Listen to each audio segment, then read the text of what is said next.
Be sure to go to flipsidegaming.com and use promo code 6 for 10% off on orders over $10. It's a good deal and helps support the show. What's up, Planeswalkers 36, back with some more Magic the Gathering Arena. Today, we're having a bit of a snack. And by that I mean, we're going to eat the same cat 1,000 times. So this is one of many, as you probably could see. I have already started putting in the beginning of a bunch of decks. If there's something that you don't see here that you want me to play, let me know in the comments below. It could just be a general idea, or if you have an Aether Hub link, share that as well. But I have a bunch of different food decks that I plan on doing. But this one is the Mono Black Snack. And this one is just the most straightforward version of Cauldron Familiar plus Witch's Oven in a Sacrifice shell. So, we have 4 Cauldron Familiar. This is the main point of the card, why it's on the thumbnail. It's a 1-mana 1/1. When it enters the battlefield, each opponent loses 1 and you gain 1. Alright, a decent little bit of drain. Sacrifice a food. Return Cauldron Familiar from your graveyard to the battlefield. So essentially, you can use it in conjunction with Witch's Oven, which is a 1-mana artifact. Sack a creature, create a food token. If the sacrifice creature, who cares? We don't care about that last part. Essentially, you activate Witch's Oven to sack the cat, giving you a food token. You sacrifice the food token, bringing Cauldron Familiar back from the graveyard, gaining you 1 life and losing your opponent 1 life. And you can do this for as much food as you have. So essentially, if you have 3 Witch's Ovens, you can do that 3 times a turn. If you have 4 Witch's Ovens, you can do this shit 4 times a turn. It's fun stuff, especially in conjunction with some of the other cards that we're playing, which I'll get to. 3 Footlight Fiend. This essentially is just an additional card that we can sacrifice.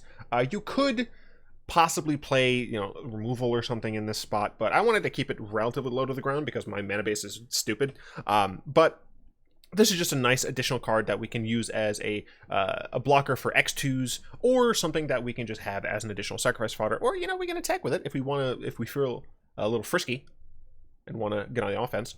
3 Orzhov Enforcer. This is just a nice body to kind of congest the ground a little bit. Importantly, Cauldron Familiar is something that can just gum up the ground because you can block with it and then immediately sacrifice it. To keep getting the value out of it. If your opponent has something with lifelink, then you can block, sack it, they don't gain any life, you don't take any damage, unless of course it has trample, and if it has trample, then that's why you want Orzhov Enforcer, to be able to kill that thing so it doesn't come back anymore. Also, Orzhov Enforcer has Afterlife, so we get to double dip, essentially. 4 Priest of Forgotten Gods. This allows us to sacrifice our stuff, and operate on the normal kind of sacrifice route. Now, this deck doesn't have a lot of token production, so it's not the easiest thing to just kind of do Priest of Forgotten God shenanigans with. However, it is a decent-ish secondary option, and it also can just serve as a way to get to our larger cards since we are running relatively few lands. You might notice that we're running 61 cards. That is because we are running 22 lands with some 6 drops and 5 drops. Now, I haven't had issues with this deck yet, and I've actually flooded out a lot more than I haven't. And I'm using a full 3 Fables. We'll get to that in a second. I'm getting ahead of myself. Priest of Forgotten Gods can sack, get that extra black, and allow you to get to later things. 3 Dreadhorde Invasions. Maybe you should have this at 4. I just have 3 of them because I don't want to have like 3 in a single game. Because Dreadhorde Invasion is very helpful using Witch's Oven. You can keep sacrificing the tokens to get a food that you can use to gain life. You can sacrifice them to Priest of Forgotten Gods, to Ayara. Speaking of, Ayara, First of Locthwain. I only have her as a 3 of because she's legendary, and I've had games where I've had all 3 of them. And I've had games where I have duplicates of them.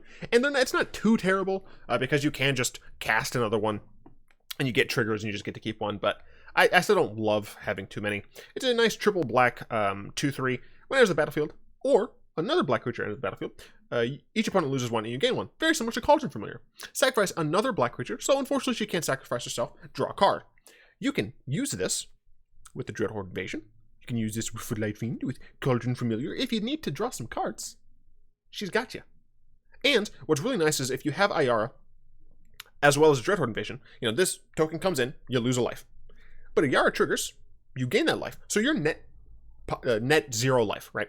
And then your opponent loses a life.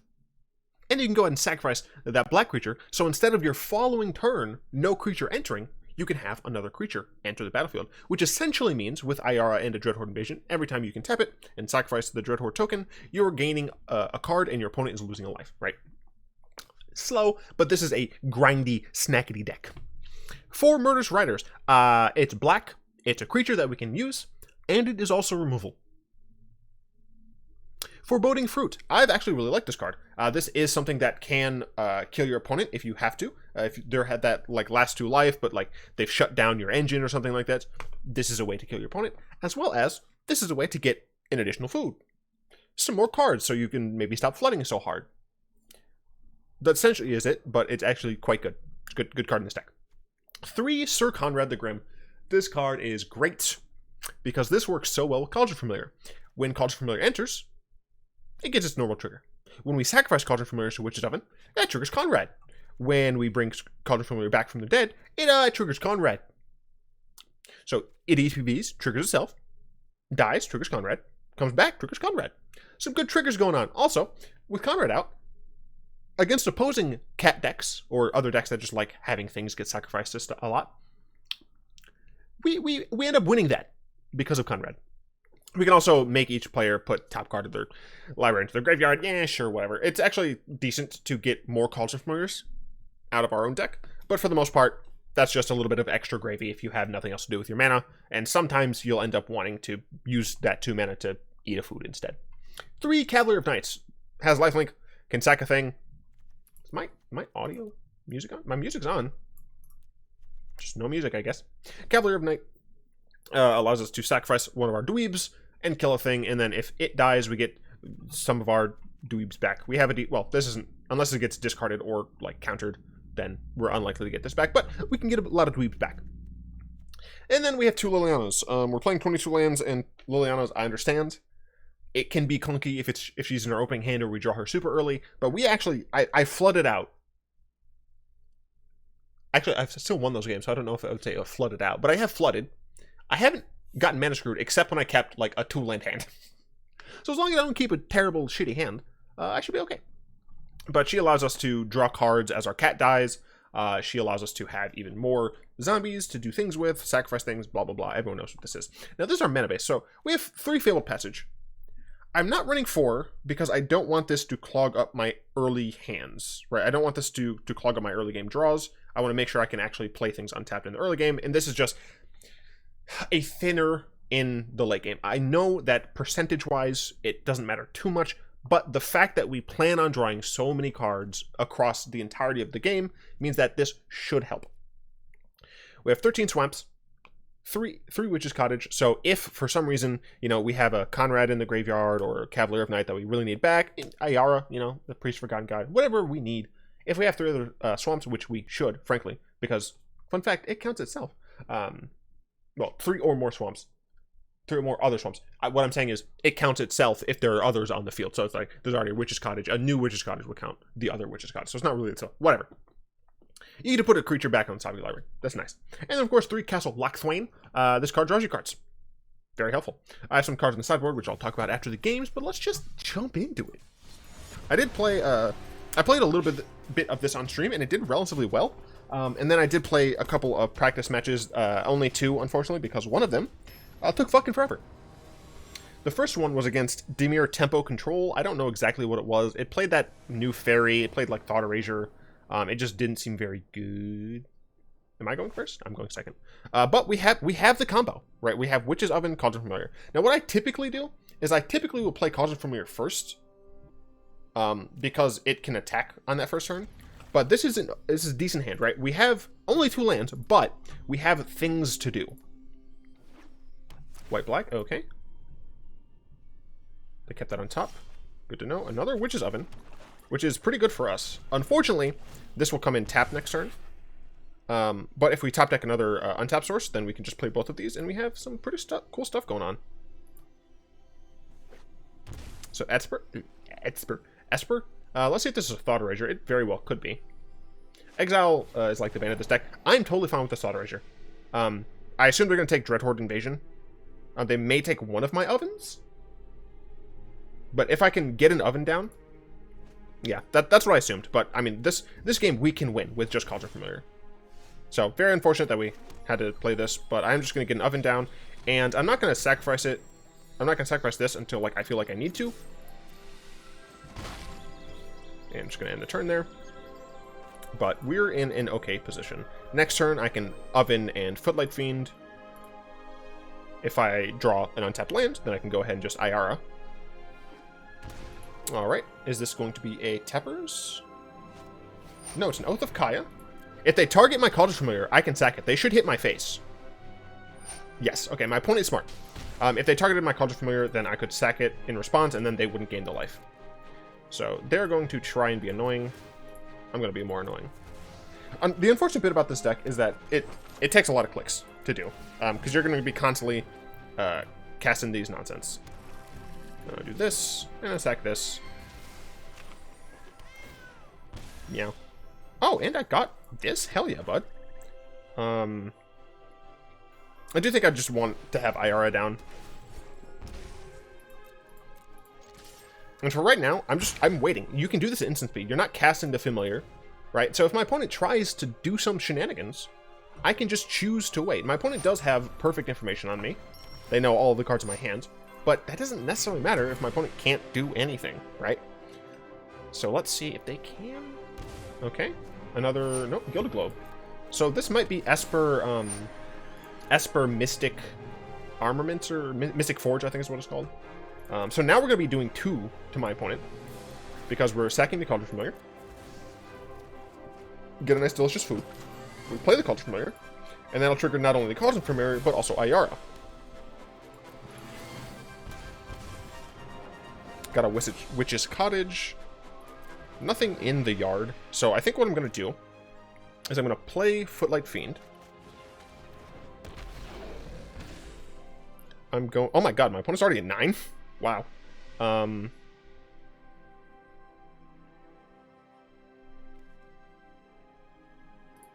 I even care about getting this Footlight Fiend back, or would I rather just attack my opponent for 2?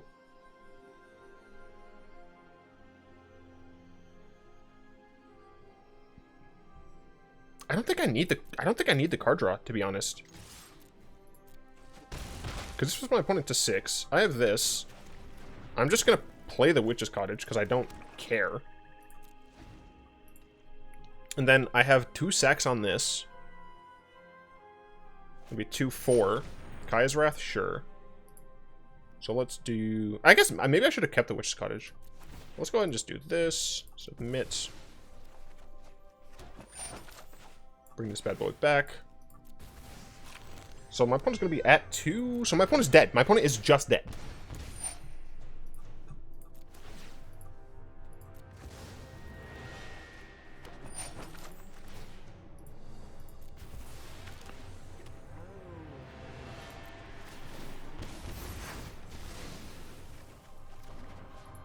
I fucked that up. It's fine. Everything's fine.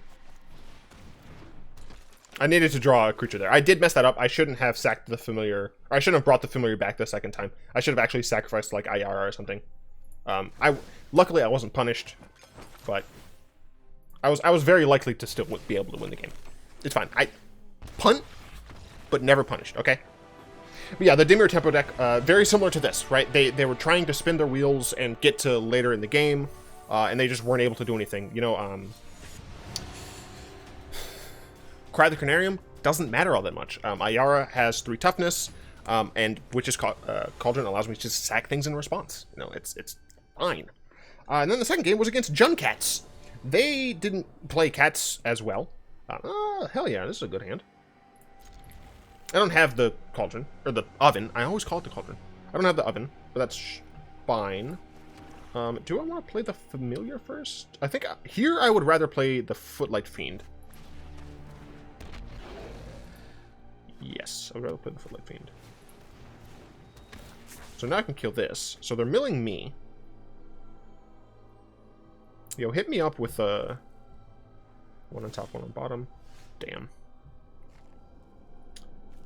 But I will be able to actually just grab one of these back. So I can actually get the Ayara back because they're milling me. So that's pretty cool. So I am... Am I just going to attack here? Yeah, I might as well. Yeah, it's fine.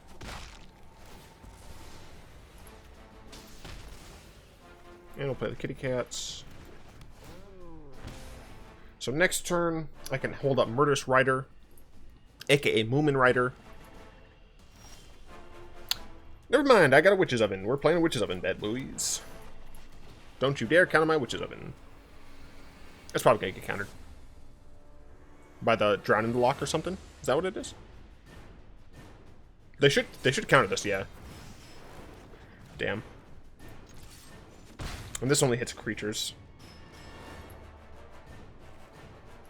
Curse you, Drown in the Lock. Thought Erasure taking Konrad, I assume. No, they took Murderous Rider. Okay, they're obviously afraid of Murderous Rider.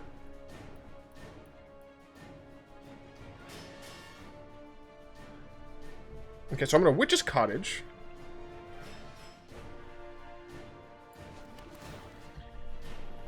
So they're obviously afraid of Murderous Rider, which makes me think that I have Jace in hand. So I think what I want to do is put Murderous Rider on top. Even though Ayara gives me more value overall, I can do this and then I can functionally protect it. Because I'm targeting myself now. I did get a Cav, so that's nice. If my Familiar dies, I can bring it back. If I get another lands, then I can Konrad.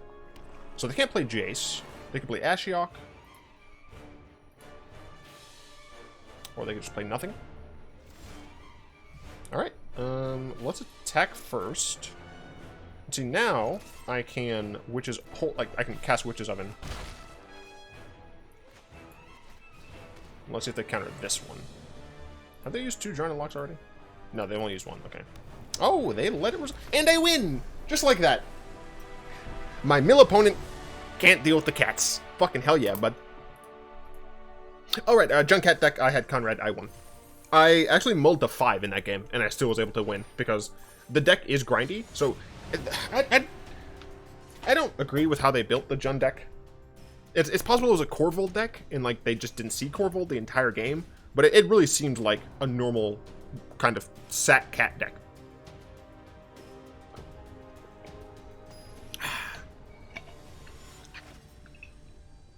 Hell yeah, dude. This is a snack. When you have it in your hand, when you just have that shit in your hand, it feels so good. My opponent is going first, so bad shit could happen. However, can't be that bad. So very similarly, I'm going to play it. I'm actually going to play Footlight Fiend here first.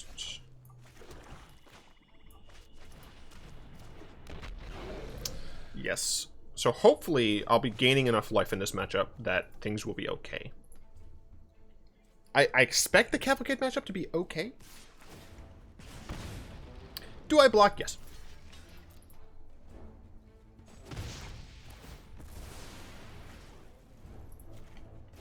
I got rid of his creature. Like, that's all I cared about. Technically, they can put like a Steamkin or something, light up the stage. Into, I guess, play that mountain. Play another dork. Play a nothing. Seems fucking good to me, Chief. We're gonna play Witch's Oven first. Because I want to be able to sacrifice this. Like, if I played Cauldron Familiar first, right? Then in response to my Witch's Oven, they can shoot my Cauldron Familiar. And then I wouldn't have the oven out to sacrifice it to get a food to bring it back. Right? I don't know why you did this. I can just sacrifice this. Excuse me, I can Snackrifice it. Right, so if I had not played it that way, I would not have my Cauldron Familiar in my graveyard to be able to get back, right? And that would have shocked. Trying to just Spitfire. I'm probably just going to Murderous Rider this. And I just bring this back. Hello. I have returned. Thank you for your Snackrifice. Yeah, I'm just going to kill this. There are very few things in this deck that are more frightening. And, like, the cat has functional vigilance, right? Because I can sack it with Oven and then bring it back to block. It's great. This card is awesome.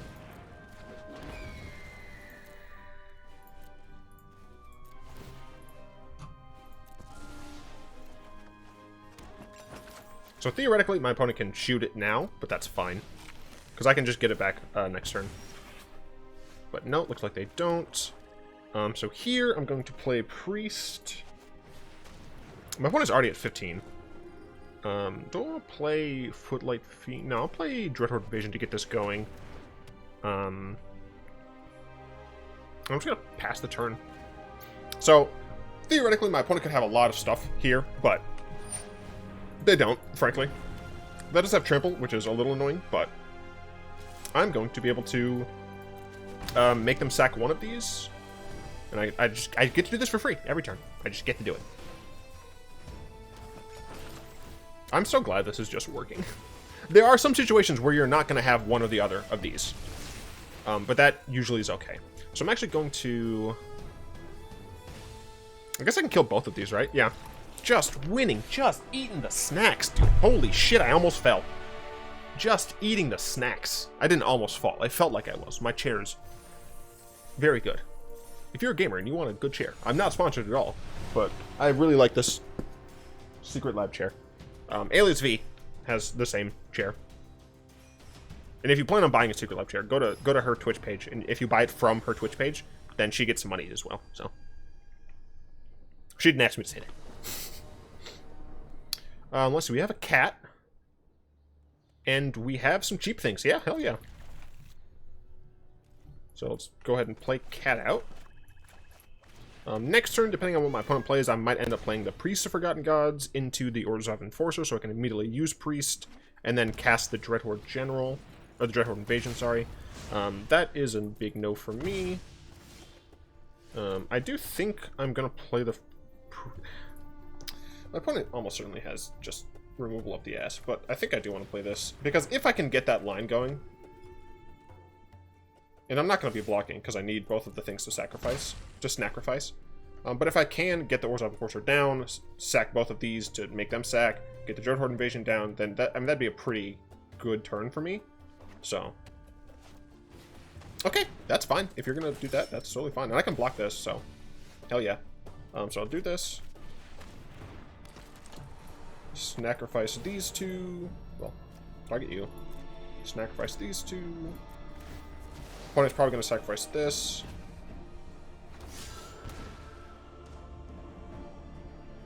Yep.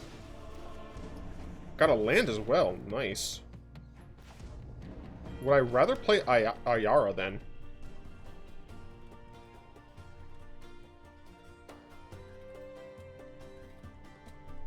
I mean, I have the mana for it. I think it is just better to play Ayara here. Sure. And my opponent's at 12. I'm at 20. My opponent's at 10. Looks like they're probably going to Murderous Rider and put themselves to 8. Alternatively, they could wait until I block, but I'm not gonna... If you attack with a 2-2, I'm not blocking. I have a better board than you right now, dude. I do not care. Yeah, they were looking to kill Ayara in response.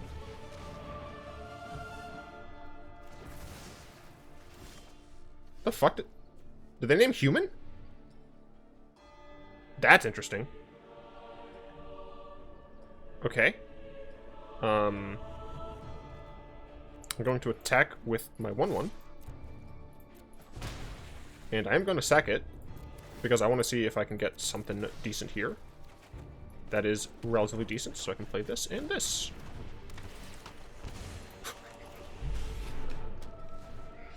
Oh! So I'm fairly certain the deck that this loses against is any large green deck, right? A big creature deck, I think, just fucks me over.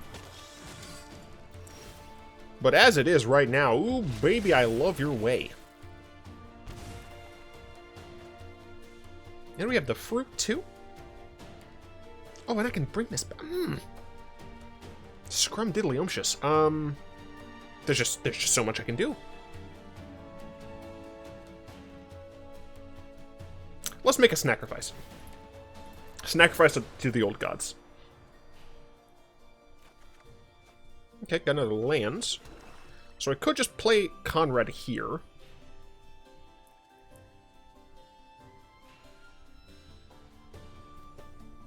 Yeah, I mean, even if they have removal for Konrad, I think that's fine. I have a good blocker here.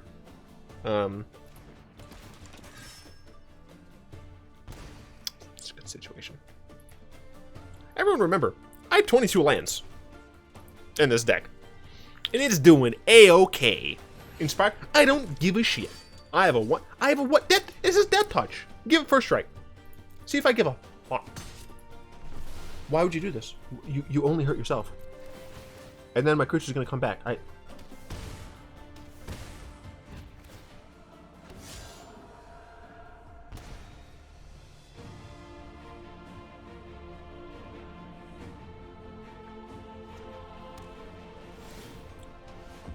I'm just gonna put you to 1 or to 2.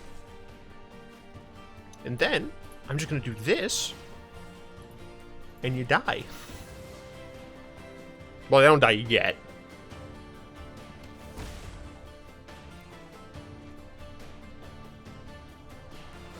I mean, I have to do it this way.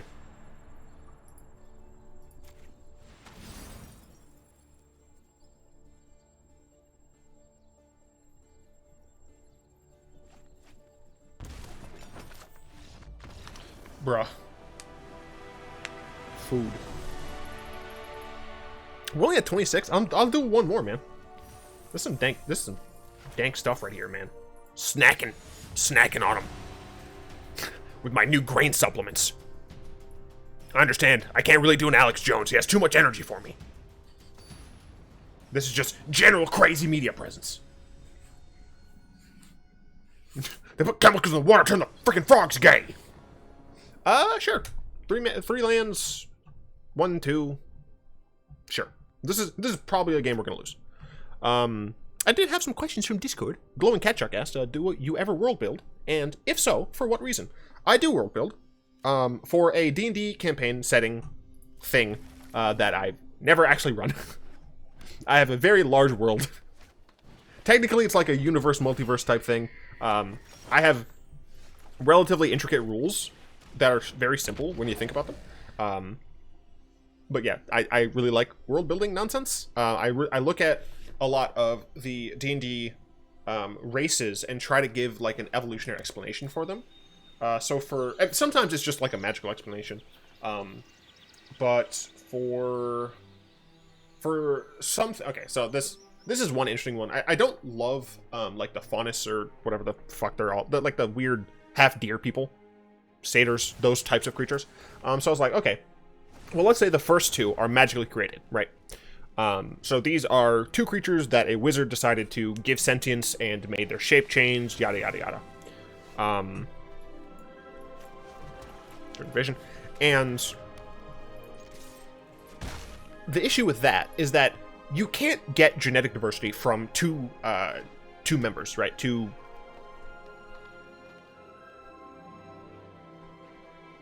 units? Whatever. You can't get genetic diversity. You're fucked. You cannot do it. Well, I have a chump blocker for days, so that's nice. Fuck it. I'm actually just going to chump block with this one, because this can potentially grow fast enough that I don't care about this. I do need some more mana, but... And... Yeah, so mono green, as I said, is probably the deck that can just crush me. So, I'm very likely to just die horribly painful death. Yeah, let's chump. Ping you in your ugly face.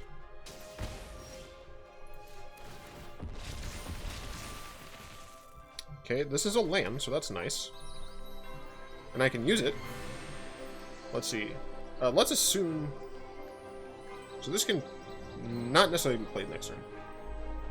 But you could... Let's see, 6... 12... I might be alive. Oh no, I wouldn't, because I would die to my Dreadhorde Invasions. Yeah, I think I'm fucked. Drawing the 3rd Cavalier... Not great. You know, honestly, I haven't... Liliana has been helpful. I think, honestly... I'll talk about that after the game. Right, so, faunus. So then, the idea was that these 2 functionally become gods, because they were still able to breed with the true animalistic deer. Interesting, what are you doing now? Vivian. Oh, okay. And then you fight this, and then I take 9, 14. Then I go down, sure, I guess.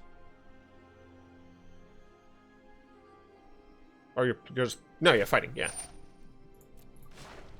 Yeah, cool. I honestly don't care. I would rather talk about the rest of the things. Big dumb creatures, I think, is the downfall of this deck. But I do think I should change some things. But I need to finish answering the question. Essentially, right, they are still able to breed with the bestial deer or whatever the hell they're made from. And that's how they can mix the genetic material. And after enough time, right, this is long past the initial 2 specimen, the initial 2 members of the species. Long past that, they're essentially revered as deities because they are the progenitors of the species, thanks to the magic of the weave in this specific planet that I'm thinking of. I would have to go into so much detail, but those 2 creatures, the man and woman, whatever, they... Oh wait, no, I think this one was just the woman when I first initially thought of it. Yeah, I think it was just the doe mother or something like that. DOE, not dough, like food. She was revered as a goddess essentially, and after a certain number of generations, when there was enough genetic diversity in the satyr group, she essentially like came to them in like a vision type thing, and was like, yeah, you are now separated enough from our bestial brethren that you should no longer breed with them, and consider them, you know, actual beasts, right? They don't have the cognitive capacity anymore, and because we now have enough of a separation, that ain't cool, but you should still protect them and things like that. So that's the type of thing that I like world building for. So getting into the deck, I think Liliana, don't need her. I'm not going to change the deck right now because I haven't actually played it, but I don't think you need Lilianas. And honestly, I'd probably just throw in like Foreboding Fruit in her stead.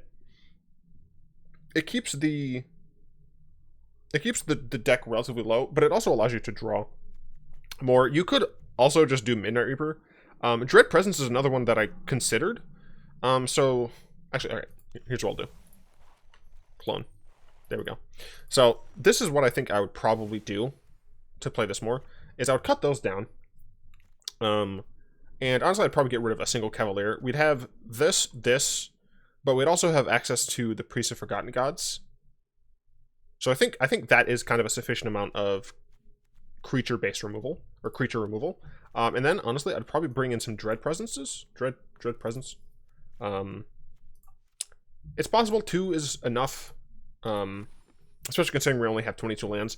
I might be wrong. Maybe this deck even needs 23, but with Dread Presence, you're also... It's not only type of removal, it's also drawing cards, so I think this is generally what I would do with the deck, is cut out the Lilianas and add in Dread Presence without necessarily going up to 3. Like, have Cav at 2.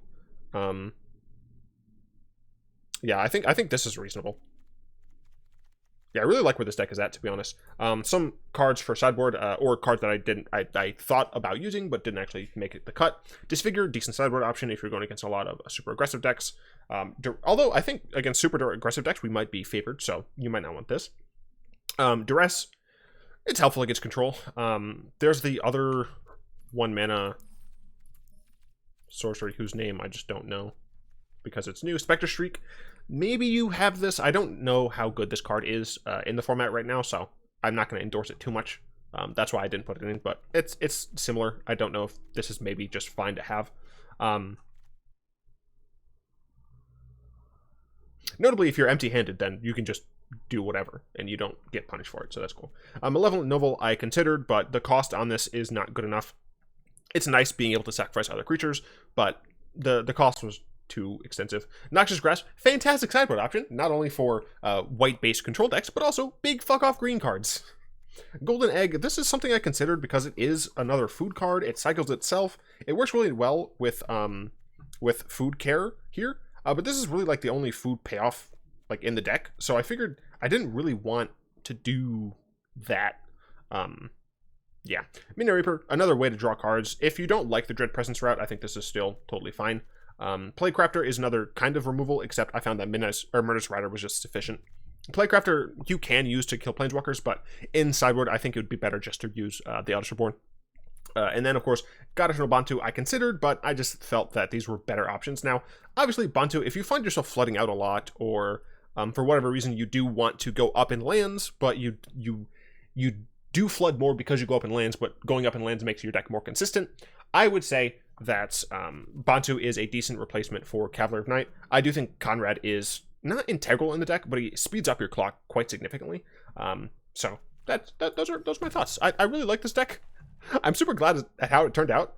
If you want to see more gameplay of this, you can check my Twitch VOD from Saturday the 28th, which is today for me, but tomorrow for you all, or whenever the heck you're watching this. Also, I love that I was able to get through this video relatively quickly and still had a lot of games. That's pretty fucking awesome. What I don't like is that Arena just refuses to have music half the damn screens. Yeah, nope. Still no music. Alright, cool. Fuck you too, Arena. I'd like to thank my lovely patrons, especially Zin Croft and Furry God. I'm so used to Zin Rexel. If you would like to join them and support the show, you can find links to that in the description, as well as my Discord server where we chat and play games and you ask me questions. I do have more questions on the Discord, but I didn't get to them because the video was intriguing. You know, it's very interesting to go through. And then, of course, my Aetherp account where I host all of my deck lists, including this one. Yes, that is it. I hope you've enjoyed this video. If you have, go and tap that like button, add subscription to your mail pool, cast a comment in the comment section down below, pass the turn in the vid to some of your friends, and of course, until next time, all will be one.